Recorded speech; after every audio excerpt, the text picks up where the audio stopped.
toy. I was special in many regards. Mostly that I was not a real potato and that I could talk. I had a mate, a Mrs. Potato. And we were separated many a moon ago. We were put, as I understand it, or as I have come to understand it, into different distribution trucks to different towns in different states, in different countries. But as luck would have it, this well-meaning mother had adopted the child who had ended up with my wife, and she lived in the next room over. Unfortunately, I was condemned to a life of separation because my feet, even when plugged into my butt, cannot operate independently. And I can do little but roll off of the shelf and then be yelled at later for not being picked up.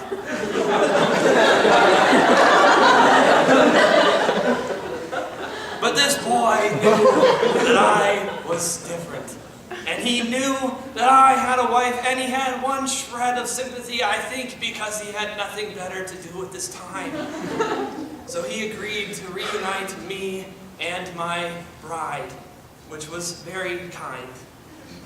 And I am eternally grateful and would give my life to save his should that ever need to happen.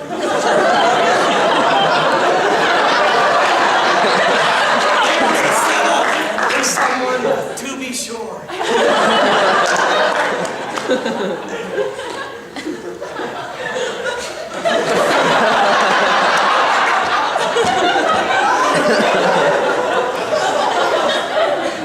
Well, my eldest Irish son, he told me about this beautiful reunited potato family. And I said, oh, isn't that just the sweetest thing? I told them, you two should get remarried. It will be beautiful. We will have a spud celebration right here in our house. We had a beautiful wedding, and there were many beautiful potato-themed things, mostly potatoes, around the house at this time. And as I was making more dinner for the wedding, and mostly because I had nothing set up for me,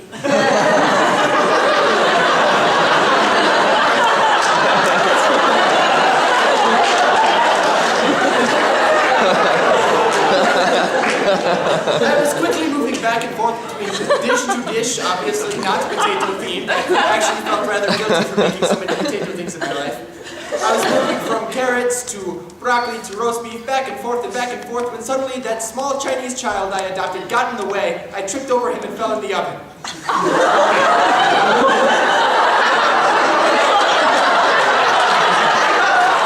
That is how I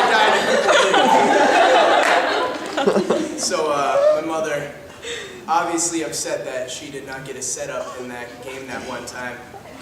She poisoned all of the potatoes for the wedding, and I knew it.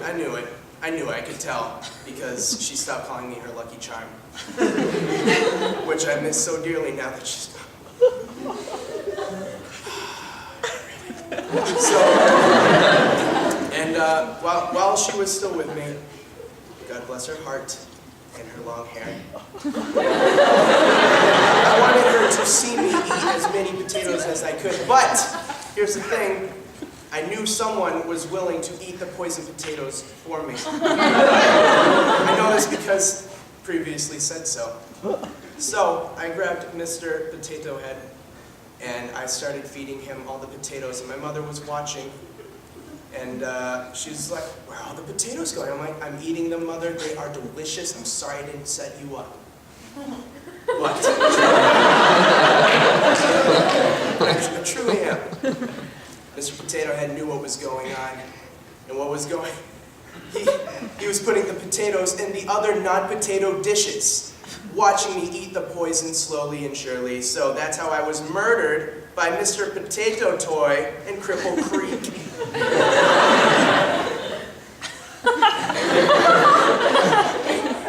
As luck would have it,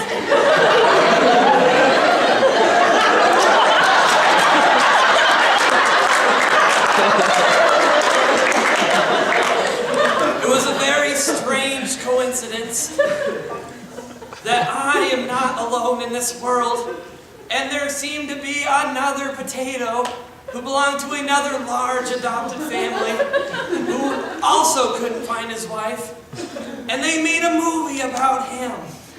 And I saw it, and it was so sad because he was dubious and murdered his young friend, but not I.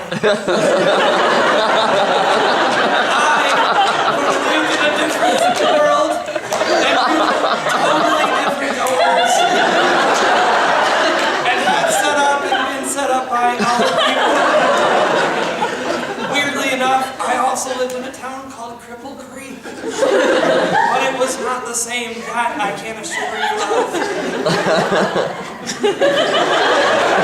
So my young friend, who I had pledged eternal devotion to, lived for quite some time. I busted him out of jail twice. I helped him cheat on tests. He'd roll me under other kids' desks. I'd open my eyes.